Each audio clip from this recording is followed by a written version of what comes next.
পৃথিবীতে সিগারেটটা এমন একটা খাবার, এই একটা খাবারই শুধু টয়লেটে বসে খাওয়া যায়। তামাক গাছ যেখানে চাষ করে ওইখানে কোনো বেড়া দেওয়া লাগে না, ওটা ছাগলও খায় না। আচ্ছা, পৃথিবীর এইটাই একমাত্র পণ্য যে পণ্যের গায়ে এই পণ্যের বদনাম আর দুর্নাম লেখা থাকে। কোন চকলেটের গায়ে যদি লেখা থাকে এই চকলেট খাওয়া মাত্রই ডায়রিয়া হয়, খাইবেন? কমু তোরটা তুই খা, তোর ডায়রিয়া হোক। কিন্তু সিগারেটের মধ্যে বদনাম লেখা থাকা সত্ত্বেও মানুষ ধোয়া করে খায়, আর জর্দার মধ্যে এটা আস্তা খায়। ওমরে ফারুক মদ খেতেন, মদ খাওয়ার রাজা ছিলেন উনি।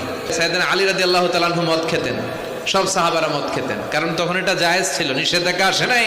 এরপর একবার সাইয়েদনা আলী রাদিয়াল্লাহু তাআলা আনহু মদ খেয়ে নামাজে দাঁড়াইছে, আর এরকম মাতলামি করতেছে। লা আ'বুদু মা তা'বুদুনের জায়গায় মাতলামের ছোটা কি পড়ে? আ'বুদু মা তা'বুদুন। তখন আয়াত নাজিল হলো, লা তাকরাবুস সালাতা ওয়া আনতুম সুকারা। মদ খাইও, তবে মদ খাইয়া নামাজে দাঁড়াইও। তারপর চিরকালের জন্য মদ জুয়া আল্লাহ হারাম করে দিলেন।